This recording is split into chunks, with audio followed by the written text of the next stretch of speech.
For our COBT friends, it's Maynard, Mike, Jeff, and Brett here with something super special and super fun. We've got a great friend of Veriton, Jigar Shah, with us. You know, Jigar runs the loan program office at the DOE. He's a good friend. I believe this is his third time appearing with us.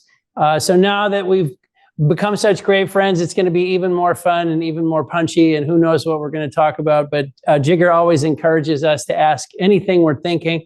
Jigar, we love having you. Thanks for your friendship, and welcome to the show. Well, it's great to be here, and it's great to also be invited back. Well, we love having you. Absolutely love having you. And part of our thought process here is you are going to be down for CERA, you and the DOE team. Yeah. In just, I guess that's a couple of weeks from now. And so a little bit of this is just kind of get our juices flowing ahead of your visit to Houston. Yeah. Well, you know, DOE comes in force now. I think we've got, you know, something like 40 folks coming down. You know, we've got folks from, I think it's like 20 different offices and national labs, as well as we're launching the, geothermal liftoff report and a few other big things. And so we're excited about CERAWeek and all the extraordinary folks we get to collaborate with there. Well, awesome. Well, I think before we jump in, Jigar, we've reached the end of earnings season, and plus Mike's always got good stuff on his mind. Mike, do you want to get us warmed up? Tell us what you're thinking about. Yeah, Maynard. Just want to go ahead and hit really 4 or 5 things today.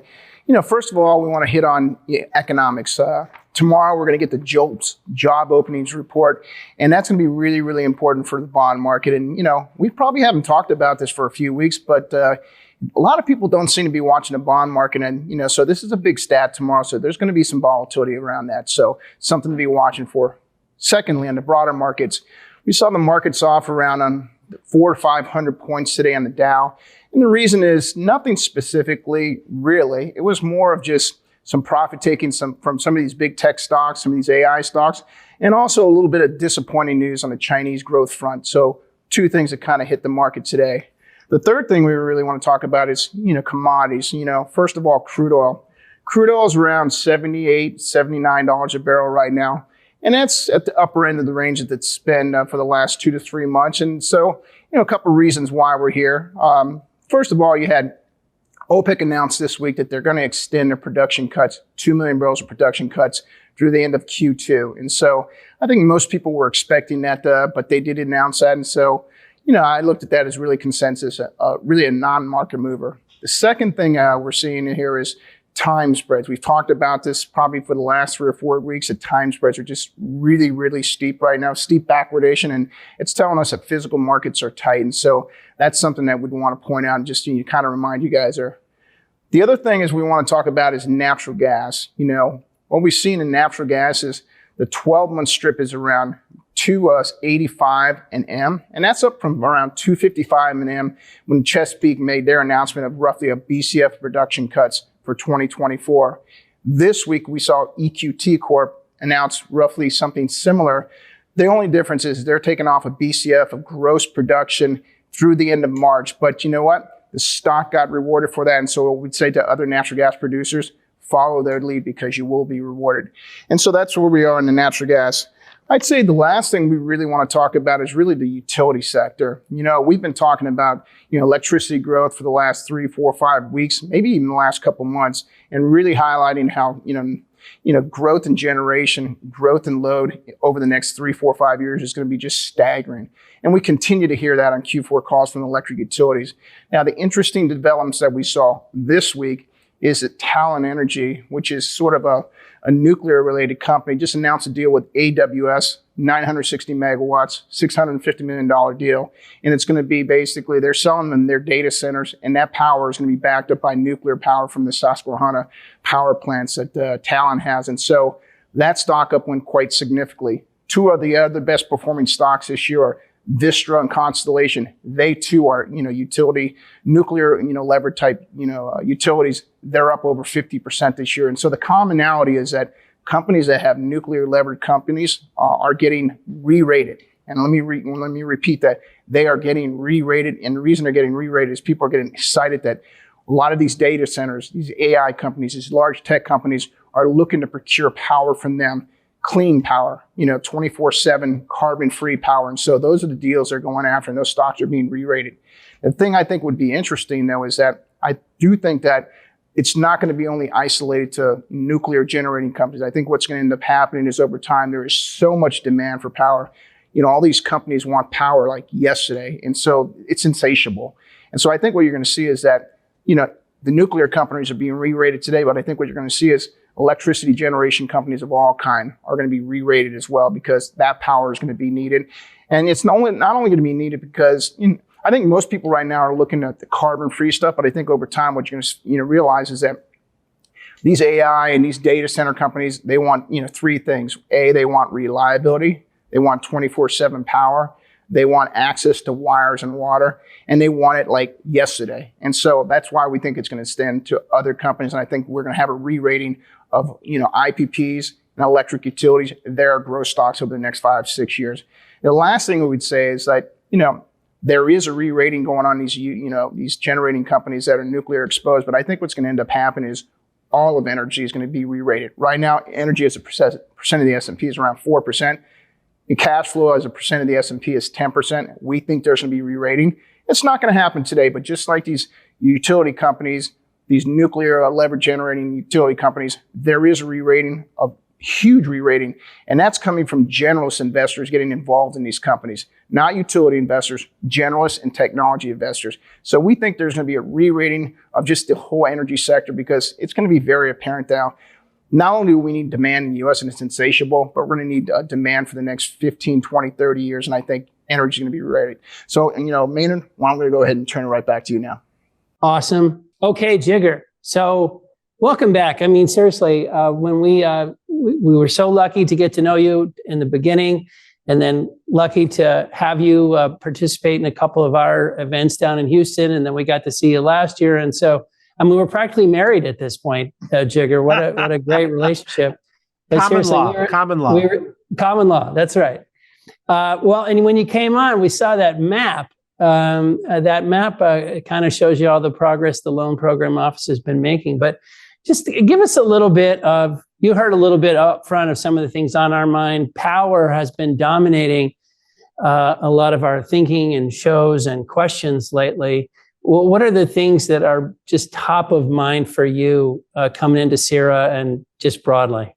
Well, I think there's a few big things that are on my mind, right? One is that I think, as you suggested, we are now returning back to load growth, right? I mean, the electric utility industry, after 20 years of basically flat sales where energy efficiency was offsetting, load growth, we are now returning to a place where people are projecting 2.5-3% growth a year, which means doubling electricity sales by 2050, right? I mean, that sounds like a small percentage, but it's a sea change in terms of the amount of capital that has to be deployed into new generation, unlocking the grid that we've already paid for, and, really leaning into demand flexibility on the virtual power plant side. And so when you think about what that looks like, I think there's a lot of people with 1990s thinking that haven't yet upgraded the software to figure out all the different innovations that we've piloted for the past 25, 30 years.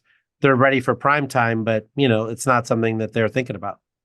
So the load growth understanding, and this is something that we find very interesting.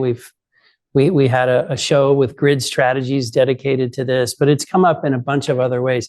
I think one thing that's interesting about it is sometimes, well, you tell me how you perceive it, but sometimes it's caught up in the energy transition discussion.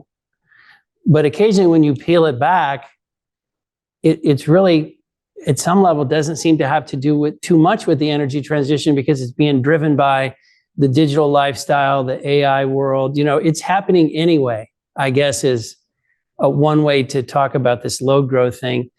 How do you perceive what's driving the load growth? How important is it to understand what's causing the load growth? Do you think Washington, D.C. understands the load growth? Like, just that variable right there, how do you think about that? Well, I mean, I would say almost no one understands the load growth, right? Because everybody basically wants to not understand the details of electricity. They just want it to turn on when they turn on or they interconnect. But I think that there's one major concept that everyone has to realize, and then everything flows from it.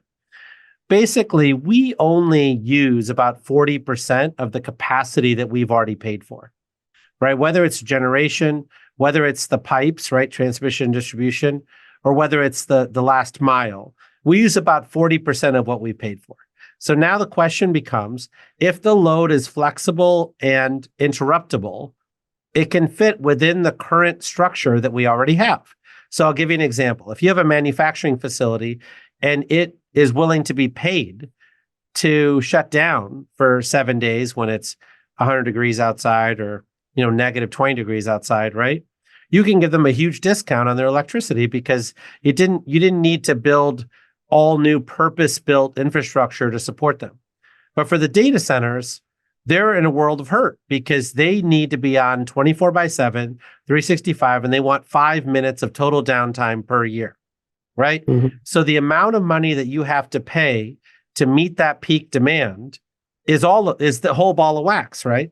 And so if you don't charge them for the full ball of wax, well, then by definition, they're getting subsidized and everybody else's rates are going up to subsidize them, right? And so we are now at this moment where people are saying, well, we love those guys. We just want to give them an economic development rate. And folks are saying, wait a second, we're giving them an economic development rate, and then we're going to raise rates 15% on everyone else to subsidize the data centers when they're a $2 trillion company. And so I think the data centers don't want that either. They don't want to be accused of, hurting poor people with, AI. And so there is a conversation where so many people are talking past each other, and they're starting to realize, wait a second, we need to all get on the same page and have the same conversation.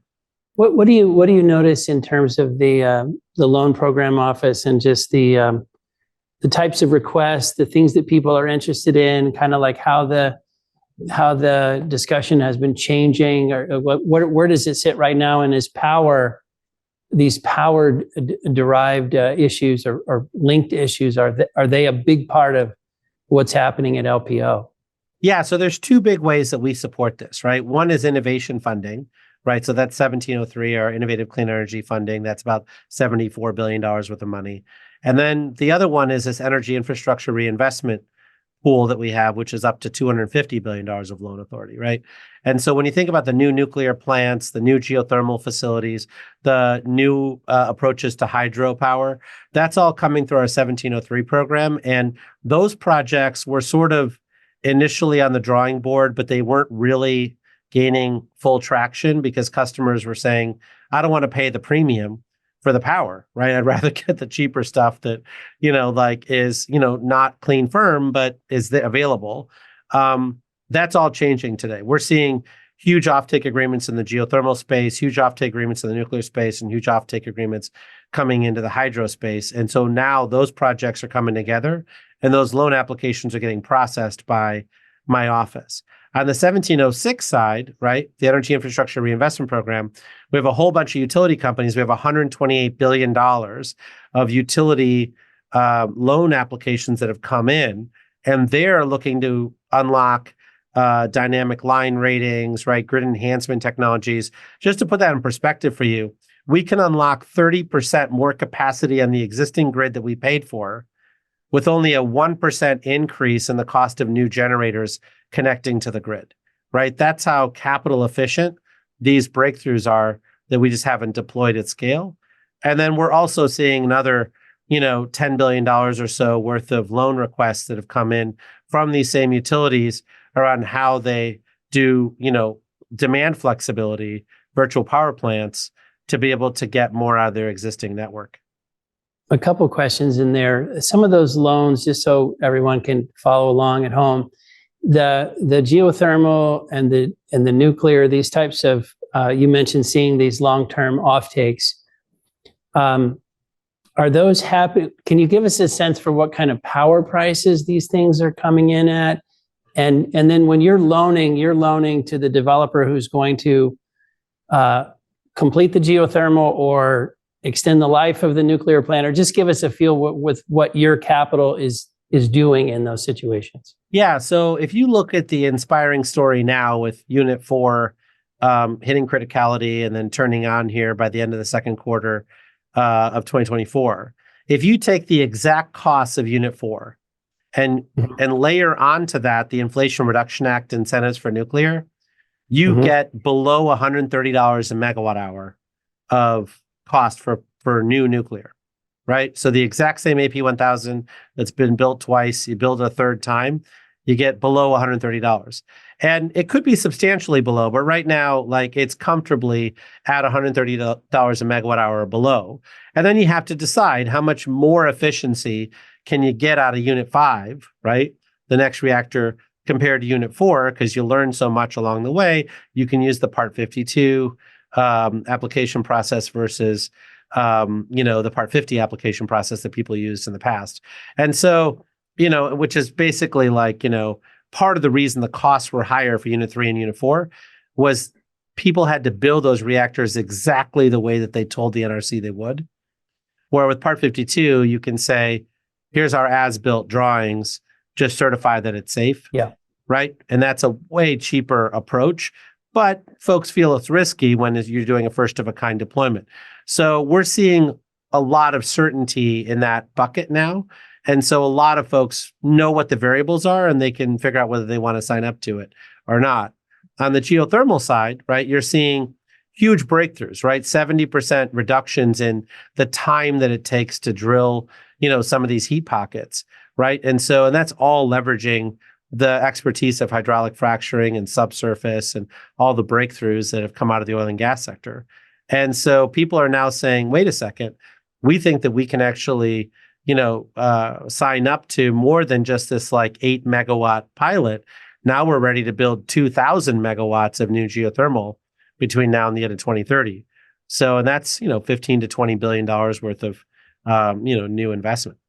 And part of the reason I was asking, we've had power prices on the brain here lately, Jigar. So we've been trying to understand prices by flavor, prices by state, prices by country, prices as influenced by growing demand. What do you, just big picture, think about power prices, however you would characterize them? Do you think they are inevitably going to go up before they start to go back down? Or what are you just thinking on prices? Yeah, it's a really hard concept, I think, for folks to wrap their brain around. I think when you look at wholesale market prices from 2022 to 2023, we had reductions in wholesale market prices, huge reductions across the entire United States last year, right? So, from the Northeast to PJM, which is the mid-Atlantic states, out to Illinois, down to Virginia, right? You've got ERCOT, everyone got lower prices.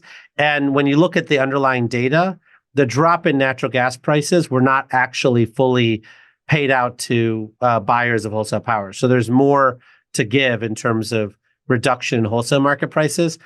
But new equipment is always more expensive in the electricity space, right? So whether it's nuclear power, geothermal, hydro, the way it works is it's a premium when you build new. And then once those assets are fully amortized, they last for 80 years. And so then the variable cost kicks in and it's only 3 or 4 cents a kilowatt hour, right? And so as long as that new stuff doesn't overtake the existing stock, which it shouldn't, then, electricity prices for everyone can stay affordable. But you still got to build that new stuff and keep it coming in. Otherwise, you don't have enough to go around. Tell us a little bit about your team. Any changes? You've got a great group there. You've kind of pulled people from all different areas. Any developments there? New folks or? Well, we keep hiring all these people from Houston. A lot of our. You need a Houston office, Jigar. You should have a drive-through window in the Houston. I think we have a Houston Panera Bread that is our office there. But no, we're excited. I mean, we have about 2 billion gallons of sustainable aviation fuel and biofuel projects that have come in. We're going to start seeing the first approvals there this year. We've got experts in the oil and gas sector that have come on board. We're starting to see the oil and gas sector feel very comfortable with using our loan programs office for the CO2 carbon sequestration projects they've got, the clean hydrogen projects they've got, and some of the other projects that frankly just haven't penciled in the cap stack. When you look at all the capital projects that they've got, these projects are not clearing. And so they're realizing they have to use our low-cost debt to get their return on equities up. Anything notable in the carbon capture space that you'd highlight for us? Well, the existence of people's applications in our loan programs office is confidential, but I can say that, you're starting to see the Class 6 wells getting approved out of EPA. And all of those projects that have been approved are all folks who are, associated with projects in our pipeline. And so I think there's a lot of great excitement now that the Class 6 wells are getting unlocked. Also, obviously, primacy in Louisiana is unlocking a lot of projects. I think, Wyoming and North Dakota are ramping up. And so I think you're seeing a lot of exciting stuff there. Obviously, the pipelines, the CO2 pipelines are starting to, become a little bit of a political issue in some of the primary states. And so we're seeing how that shakes out. So unfair question, Jigar, but something like Class 6 permits and EPA and, them closing plants or what, just EPA and what's going on at EPA. What's your visibility into EPA? Do you guys hang out and talk? Like, how does that work? Because it's interesting, we feel it in energy, different parts of the administration or of the government, both federal and state, people are doing different things, and that has a net effect on people. And EPA's got a lot of things going. What would you tell us about what's happening at EPA? Well, getting the optimization right is very difficult, right? I mean, EPA is obviously more of a regulatory body, and DOE is more of a optimistic, we can solve everything with technology kind of place. And so when those two forces meet each other, sometimes the messaging is slightly off. But I think when you look at, some of the final rules that have been announced here over the last 60 days, and, some of the final stuff that's come out of the Secretary's industrial strategy speech a few weeks ago, I think she hinted at greater coordination between the two. And so you're starting to see a unified voice around, look, we need these technologies to cross the bridge to bankability. We need the, 100,000 plus applied engineers in the oil and gas sector, where all this expertise around risk management sits, to get in the game. And we're willing to make sure that all of these different pieces of the federal government are coordinated to try to provide that certainty for folks. Because one thing I'll just share with you sometimes that we're around, Jigar, that's interesting. So you mentioned this load growth that's happening. And then you mentioned, we've got to get more efficiency out of the existing system. We need to add new things to the existing system.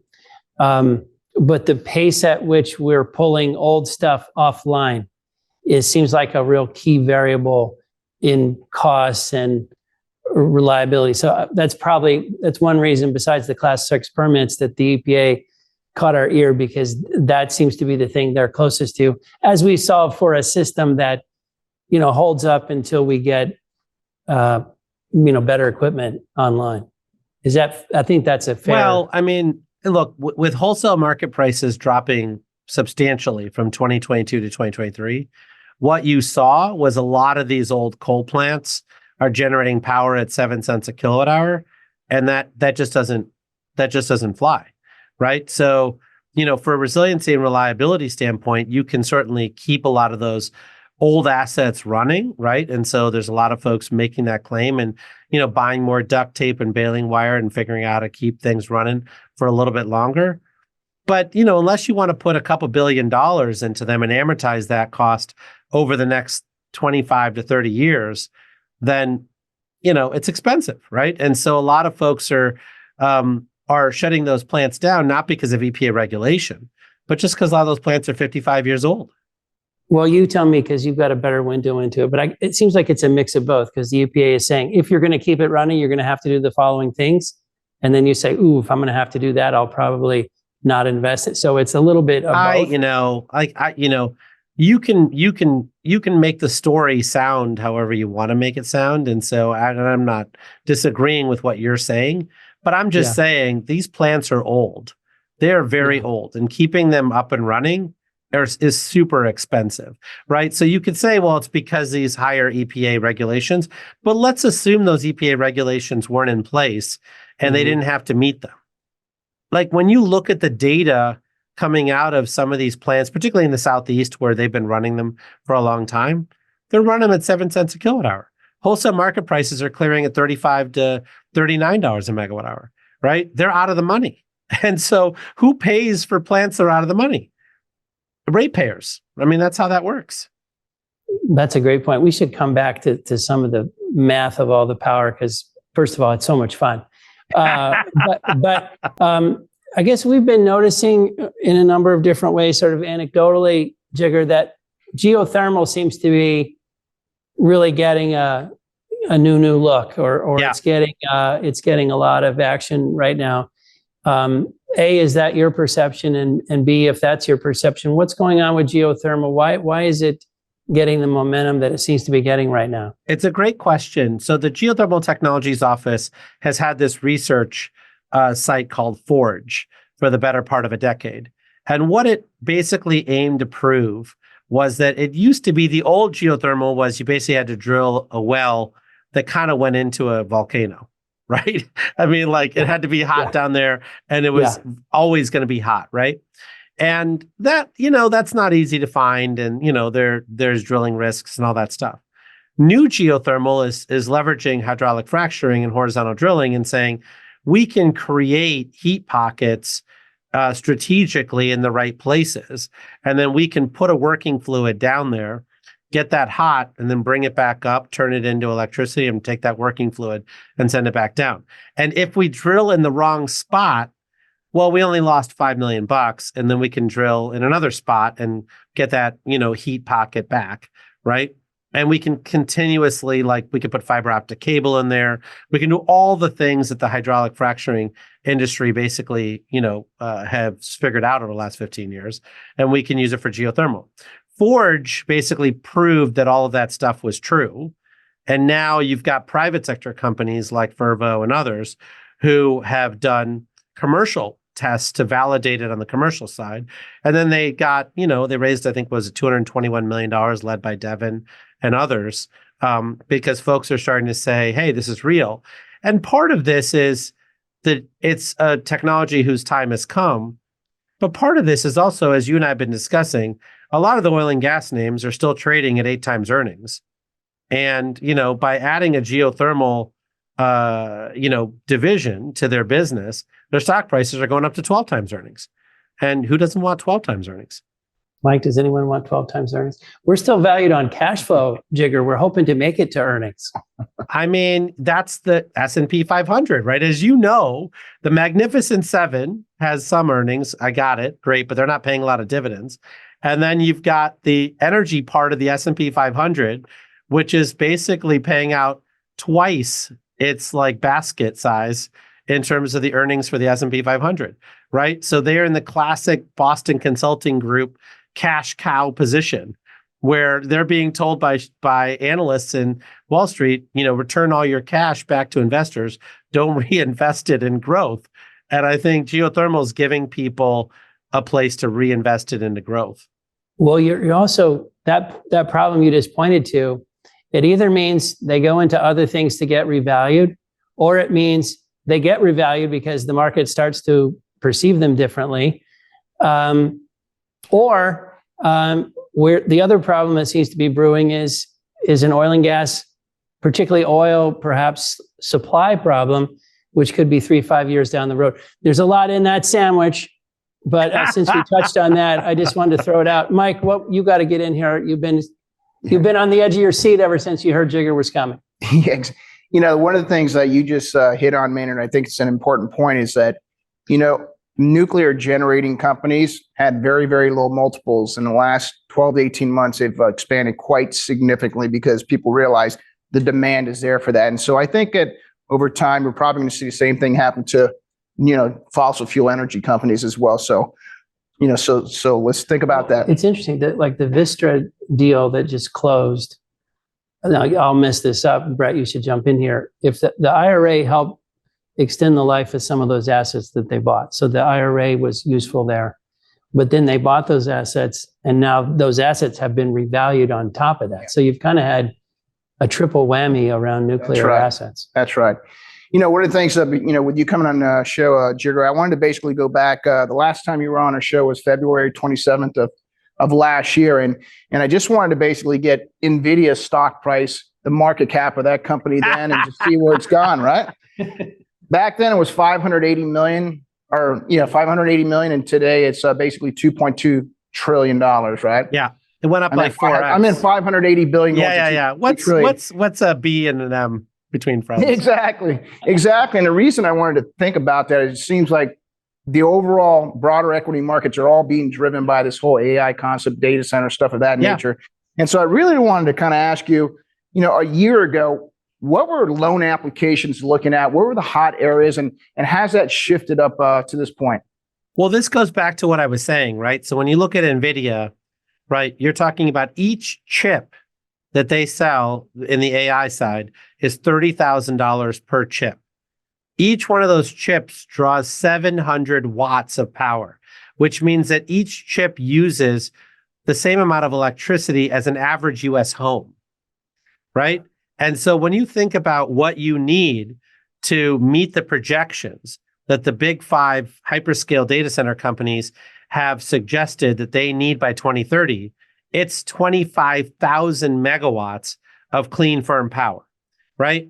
Now, when we looked at the loan applications at the beginning of 2022, there was a whole bunch of people who said, my nuclear plants and my geothermal plants and my hydro plants are ready for prime time. Like, I've done all the work, I've done all the, I found the location, I did all the interconnection work, et cetera, but they didn't have a customer, right? Well, now they got a customer, and that customer is desperate for their power. And that customer is now signing a contract at an above market price because they want that power now, because they're going to make so much money on AI that they need certainty of clean, firm power, right? And so now you've got somebody who needs that contract and a bunch of people who want to sign that contract, finding, a happy medium in the middle. And I also think what's interesting too is that the amount of heat these things generate is substantial. Yeah. And there's really a growth industry in basically water cooled type systems for these things. And that's one of the areas that people really haven't looked at. So it's kind of interesting to us. So, Jigar, on the tech companies, and this is an unfair question, broad-based, but it seems like they have gone from 3 or 4 years ago, we have got to be using more and more, quote, clean power, low impact power, to today just waking up saying, we've got to get a lot more power. They are really worried about power. And so in those flavors, like a natural gas power plant would probably be on the menu for that. I don't know, but it just seems like they have gone from having a clean power problem to just having a power problem. Well, remember that the hyperscale data center companies are not in the business of making power. They're in the business for contracting for power, right? Yeah. And so several years ago, they made it clear that they wanted to buy 100%, clean electricity. And you saw that great video last year from Apple with Tim Cook saying, we're 100% electricity, aren't we awesome? And then, you've got Google and Microsoft that said, not only do we want to have 100% clean electricity, we want 24/7 matched clean electricity by 2030, right? Which is great. Now you've got the CFO of those companies saying, we need sufficient power to meet our business plan by 2030, right?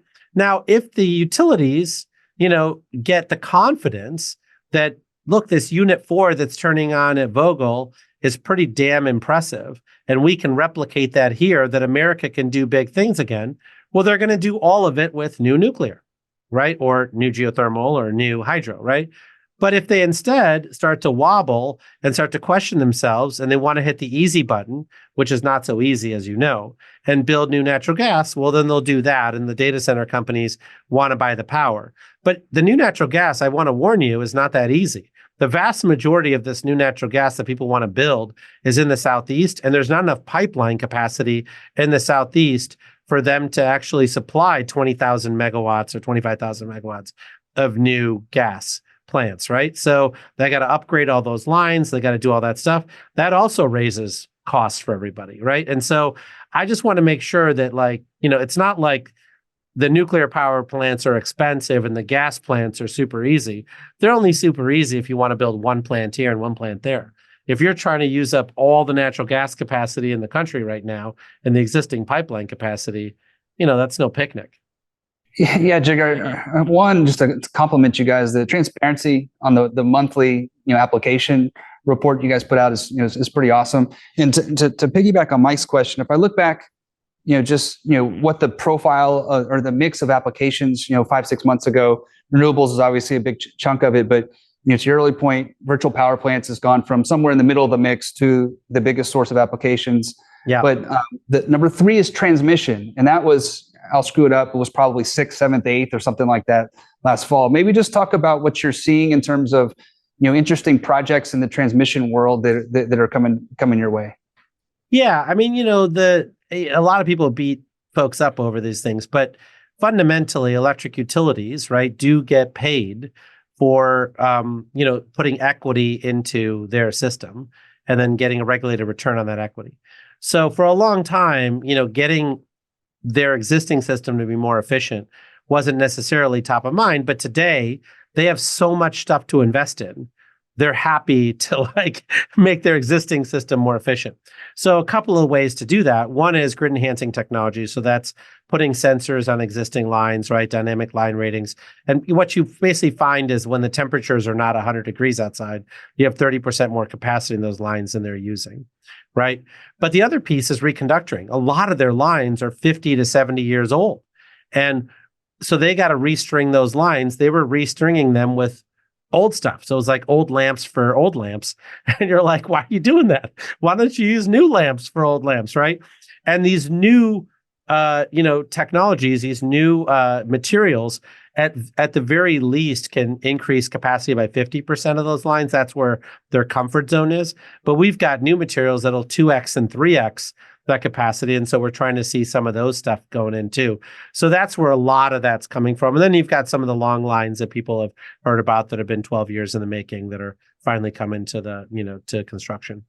Jigar, thinking about a couple of the different pieces of things that you've laid out here of the puzzle, especially when we're talking about nuclear, you're talking about folks saying that they're waiting to see the confidence in Vogtle Unit 4 that's built, rapidly building around that.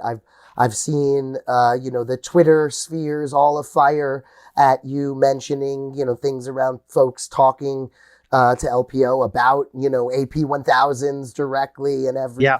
And then you also already have mentioned these great support packages and programs that are open and available at LPO, doors open for one of these projects.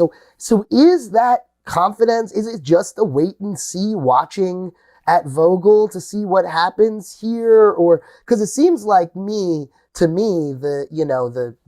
the doors are wide open on this sort of opportunity. Well, and so where's the next step?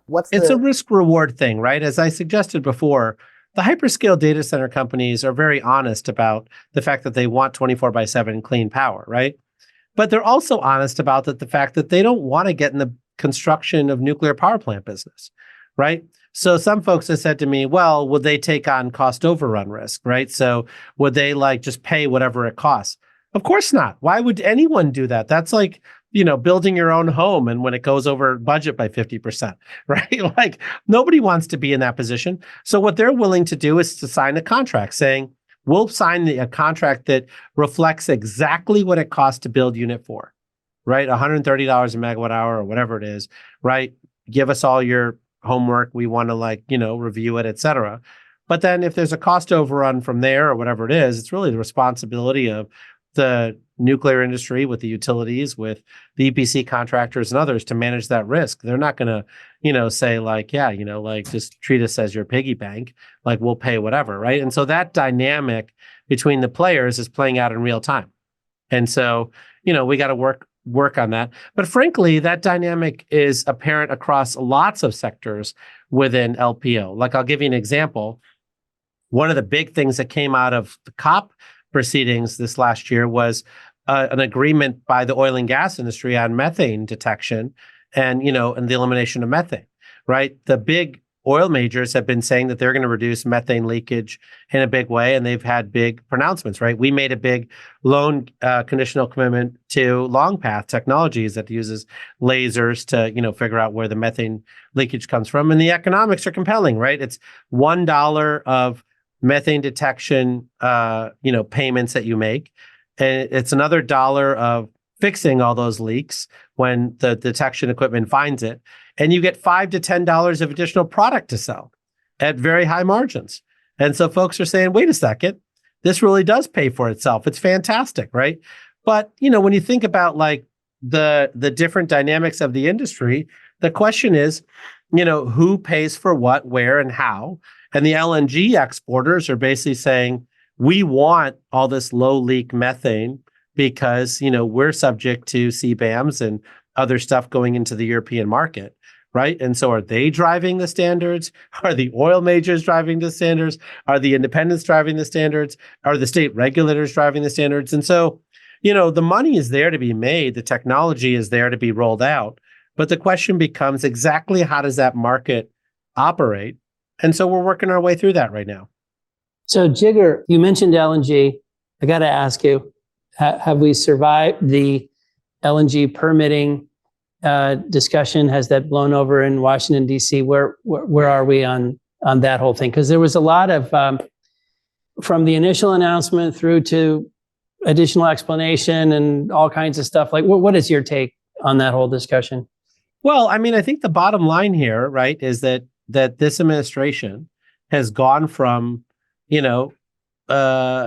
think LNG was like 5 BCF or whatever when we came into office to now we're shipping 14 BCF right today. So, and, we helped our European colleagues, stave off the worst impacts of the last winter, et cetera. We've got 12 BCF, I think, under construction. And I think folks are asking a tough question, which is that like, hey, once a 12 BCF get deployed, is that going to have a negative impact on natural gas prices in the country? We're doing a quick study now, right, that hopefully will get done here by the end of the year. And then, we'll figure out, like whether it's good for the market. I mean, I tell you, Wall Street loves, the fact that we're studying this issue because, they were getting slammed by tons of folks who were asking them to invest money and they weren't sure whether they wanted to do a lot more LNG export, like sort of capacity. And so, they're getting time to catch up as well. So I think, everyone's, overblowing the fact that, that folks are studying this after a huge run up in, LNG, export capacity. Well, the world has beaten up that issue so much in the last month or so. I'm just tempted to let that one go. So we can grab some other stuff. Let me ask you about one thing that you were touching on, which is if we can get a lot more efficiency out of the current system, the current grid, the current infrastructure, and to your point, that obviously means we don't have to build as much, and that's always good news. But it also would mean we don't have to permit as much. And the permitting discussion just kind of continues to roll around as when are we going to fix that and how are we going to we're going to have to build some stuff. What would you tell us about permitting, how important permitting reform is, and what the likelihood is we might get it? Well, permitting reform is critical, right? I mean, and the president and the secretary and others have all committed themselves to doing it. Now we've got to find, partners in Congress that also want to get that thing passed. But remember, we got some permitting reform done within the debt ceiling deal, and those are being rolled out now. So when you see the categorical exemptions have been expanded, quite substantially, including to reconductoring of transmission lines. It used to be that you had to go through a permitting piece on reconductoring. Now you're getting either just a environmental assessment, which is sort of a 6-month exercise, which is not too bad, or you're getting a categorical exemption of those. And that's amazing, right? Because that's an existing right of way. You restring the wire and you get a lot more output out of it. And so I do think that in the areas where we can find quick wins, you're seeing those get implemented now. And the areas that require legislation, there's a lot of support from the administration to get folks around the table and actually get a deal done. And I remember this coming up when we were first getting to know you, which is this question of like, if I'm an applicant and I get a loan or I'm trying to get a loan from you, is that going to help me with my NEPA process, or is there somehow, we're all a family here. Is there anything you could tell us about that? Yeah, so that's already in motion, right? So when you look at the announcement of the Rhyolite Ridge Ioneer project in Nevada, right? And then we have more projects that are going to be announced here soon. We just had Ernie from Reuters on, who wrote the book about mining. So amazing. We're fresh from that whole discussion. He's amazing, but it was very obvious that BLM started the process right after we did our conditional commitment. And part of that is not because it's a family thing, as much as they were like, okay, Jigar, you're saying that project is likely to move forward and likely to be technically superior, right? Because they can't tell when they have a whole list of folks who've applied for a permit. And so they accelerated that permit. And now we're expecting it to be completed this year, which is fantastic. Which is record time, right? A lot of these things take, years and years and years, and this will be done in, less than 2 years. So I think, folks are super excited about that. And then it turns out that, the deposit has a lot more lithium in it than we thought, and has, and the technology to convert it into useful products has come down in cost by 50%. So, when you think about where we are competitive, both on the permitting side and on the technology side, I think we're going to be able to produce lithium at lower than the cost of China here by the end of the decade. That would be something, because they're a fierce competitor.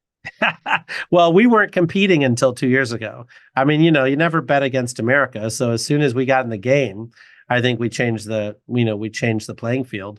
And you see that in the oil and gas sector, where we're making record oil and gas, production. But I think you also will see that in the lithium sector, where it's not just Nevada, but also the Smackover in Arkansas, where Exxon's made some big announcements, and others. And so I think you're seeing that we're going to be a net exporter of lithium by the end of the decade. It's just on my mind because we're doing government agencies here a little bit. We did a little EPA, we did a little BLM. What about FTC? Any impressions of how the FTC fits into the discussion? Because there is obviously a lot of M&A activity going on right now. Eventually that activity will be across, multi-flavor, like who knows where energy M&A is headed. Any observations on FTC thinking or analysis and how it relates to the energy transition? This feels like the type of question you'd have to, it's a college essay, so I apologize. But. Look, I mean, I'm obviously not working at the FTC. So, but what I would say to you broadly is, when you look at the oil and gas sector, not unlike other sectors, the passion and energy really for hydraulic fracturing came out of smaller companies, right, who really carried the torch. And it really wasn't until much later in the process that the big oil majors bought into the theory, right? And so what you don't want is to create a structure where the big players have such a huge stranglehold on the market that the small players feel like it's an uneven playing field and they might as well not even try, right? And so I think it's important for the FTC and others to continue to find that balance where the big players can get, the capital efficiency that they bring to the table, and the safety record and all the things that they bring to the table, gets, recognized. But also you feel like these smaller players have a shot at actually getting the capital formation they need and all the other things that they need to be able to, do what America does best, which is to innovate and actually, participate in creative destruction, right? You want to make sure that you find that balance. And so I think that's what they're trying to do. Interesting. Interest rates, it's such a big part of building, of borrowing, of valuation, of expectations. When someone borrows from the loan program office, what sort of rates do they get, or how do you think about interest rates?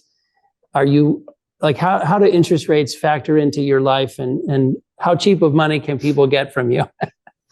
Well, it's an interesting thing. Just on the macro, I would say, look, the last time the economy was as good as it is today was probably in the late 90s, right? And interest rates were not low in the late 90s as someone who bought his first home back then. And so I do think that part of this is actually just people being super addicted to the zero interest rate environment for a long time. And, getting folks out of that, I think, is something that has caused a lot of consternation. So there's that. But in terms of answering your question, I mean, our loans are basically tied to U.S. Treasuries. And so depending on the program you're using, it's usually U.S. Treasuries plus about 50 basis points, which is, pretty competitive. If you're a really risky loan, it's, U.S. Treasuries plus 200 basis points. I'd say even with that construct, we generate more income than any of the losses cost the taxpayers. And so we are self-funding from that perspective. But yeah, I mean, the goal for us is not to give people a discount interest rate. The goal for us is to give people liquidity and give people loans where the commercial markets are just too skittish. Yeah, Jigar, I was thinking about, we've got an election coming up here, right? Yeah. And I just want to get a sense for people that are applying for loans. Do they look at the application and say, you know what, maybe there's a willingness or unwillingness to basically do an application now because they don't know what's going to happen in 6 or 9 months? I mean, how much of that, or do on the other side, are we seeing people speed into that process and say, hey, the loans are there, we might as well get them now while we can? I mean, how much is sort of politics playing in at all? Yeah, look, I mean, it clearly plays into it, right? I mean, folks are not dumb, right? They see the election around the corner. And so certainly some folks have realized that they were, slow, and they should have listened to me last year when I told them that they should have put their application in, and now they're hustling to get it in now. And we're trying our best to process them as fast as possible. But look, we have 205 active applications. And when I say active, I mean active. We actually are, constantly telling folks, hey, you're unlikely to get through the office. Please withdraw your application. So those are the ones that we actually think have a shot of getting through. And they're seeking $263 billion of loan proceeds.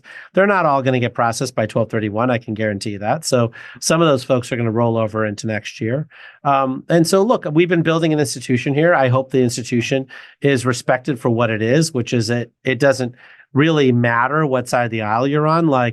There's a lot of great ideas in our country, and they need low-cost debt in order to build billion-dollar projects. Otherwise, those projects are not going to move forward.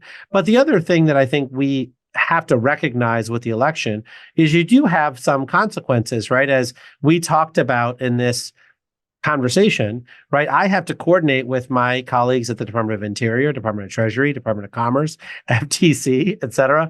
And, all of those people have to believe that what we're doing is a top priority. Right now, you see that as the case. If there's an election, it's not clear whether this is going to be a top priority or not. I think there's a lot of great applications in my pipeline, but I think folks are pushing to try to get these things done. And Jigar, if I think back to the series of discussions that we've all had over the last 18 months or so, playing green light, yellow light, red light in terms of in markets, geothermal, nuclear, it feels like contractual appetite for those projects has made that light, be green. Transmission, there's clearly ambition to get more out of the existing system. EV and hydrogen would seem to be in the yellow or red, not because growth won't be there, but just growth expectations are changing. If you think about hydrogen, the rulemaking around how the IRA will be implemented, and then the challenges of demand offtake would seem to be the most cautionary tales there. Would you agree with that? And maybe just share what you're seeing in the hydrogen market. Well, so on the hydrogen side, it is very clear that green hydrogen is waiting for the final rules in 45V, right? I don't think blue hydrogen and methane pyrolysis, right, the monolith materials of the world, I don't think they're waiting for the 45V implementation. And so those folks are moving at speed. I think what's holding back the blue hydrogen, I think, as are very large incumbents who weren't sure they wanted to use loan programs off as debt, who are realizing they can't make it to final investment decision unless they use our debt. So they're having a crisis at the country club to figure out whether they want to use our debt or not. But they're not going to move forward without our debt. That's what they've been saying, I think. And they're only going to move forward if they have our debt, but they're trying to figure out whether they want to. So they're going to have to make that call. On the EV side, look, I mean, I get it. Like, is this all expectations management, right? It's like, but when you think about where we are on a just empirical basis from 2019, EV sales are up 345% since 2019, and internal combustion engine car sales are down 14% since 2019, right? So if you say pre-COVID, post-COVID, right, like internal combustion engine car sales are down. And what that means is that the supply chain is in full, cash creation mode, right? They're not investing in more R&D or more capacity in the internal combustion engine space. They're figuring out how to get the most out of the capacity they've done. And you see a huge amount of investment in the electric vehicle space. Now, fine. Folks are like, well, we expected 50% growth. It's only 25% growth or whatever it is. But ultimately, I think my sense is the end point is clear as to where folks are going with a lot of their miles. And you see that, frankly, on all the forums for Uber drivers. Every Uber driver now is moving towards electric vehicles because they're saying that their net take-home pay goes up by 20 cents a mile if they're, using electric vehicles, right? And so, my sense is the trajectory is very clear. And, we got to build out all the infrastructure. We got to do all the things that everybody knows that we have to do. And that's happening. But yeah, maybe it's not here exactly today, but I think it'll be in place in the next year and a half. Drew, we talked a lot around, power and energy generation, but I know, there's been some activities at the LPO office around manufacturing and supply chain support as well, particularly in the nuclear space. It's kind of a chicken and the egg discussion right now and everything. Can you, are there, I know you can't talk about specifics, of course, and we would never ask you to speak about specifics around loan apapplications. Never? You would never? Never. Can you talk in generalities around anything exciting or special you're seeing sort of on the supply chain or manufacturing side that's coming through your office or things that might even encourage more? Yeah. Well, to be clear to everyone listening, we don't share that information in any venue. It is covered in the Trade Secrets Act.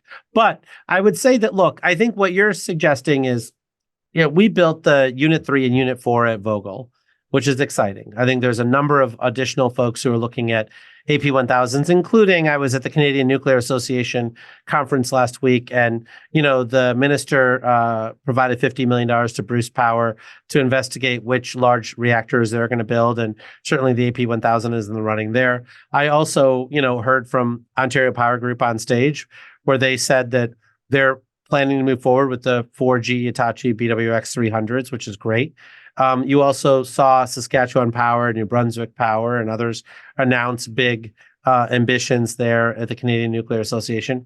And so the goal here is to get, 7 to 8 gigawatts of reactors under construction, or at least, with firm orders for each design, right? So, I'm completely agnostic around which design, but I think the industry is recognizing you need 7 to 8 gigawatts around each design.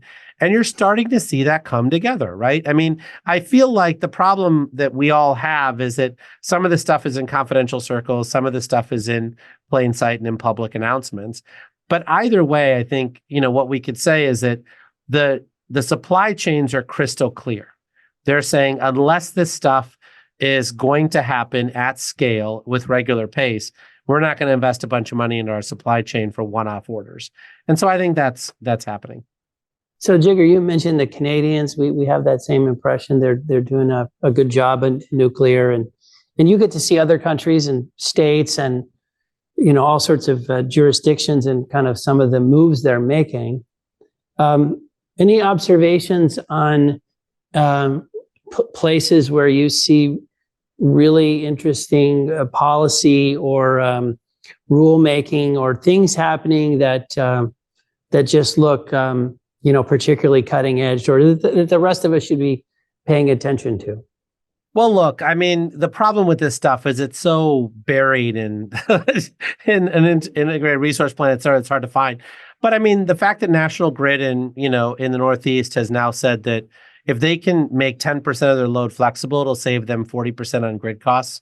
I mean, that's like a really big deal. When you look at what Rocky Mountain Power is doing, where they're now dispatching residential batteries 4 times a day instead of using natural gas power plants for balancing on their grid, is a big deal, right? I mean, I guess what I would say to you is that we are now moving away from pilots and we are seeing full deployments in certain electric utility territories.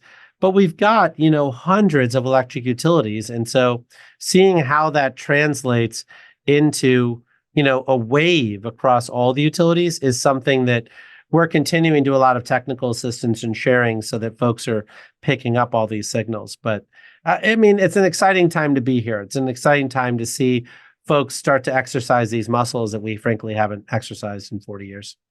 And here's a totally random one, but I noticed this morning, John Kerry is handing the reins to John Podesta, I think this week, officially. What relevance does that have for policy, energy, anything else? You're our favorite Washingtonian, Jigar. So we're asking you the backlog of all our Washington questions. Well, look, I mean, I think that Senator Kerry, I guess Spec Kerry, served with distinction. I think when you think about, getting the oil and gas industry to agree at scale to really tackle, the methane leak problem, and the conversations. There's going to be a number of those panels at CERAWeek, as well as when you look at the president announcing at COP a tripling of our nuclear capacity as our goal at this last COP. I think, he wasn't just doing, heavy lifting on the renewable energy side. He's been doing heavy lifting on the oil and gas side and the nuclear side. And I think it'll be John Podesta's job, along with the Inflation Reduction Act implementation, to make good on all those promises. So I think we're excited. Well, Jigar, we know you got a hop. You got a lot going on. We really appreciate you. Can't wait to see you when you're down here. Thanks to you and your team. And we just look forward to hanging out with you pretty soon in Houston. Well, we look forward to using all of these extraordinary people in the oil and gas industry to help them with all these additional growth sectors. So it's an exciting time. Come on over. Thank you, Jigar. Bye, Thanks, everybody.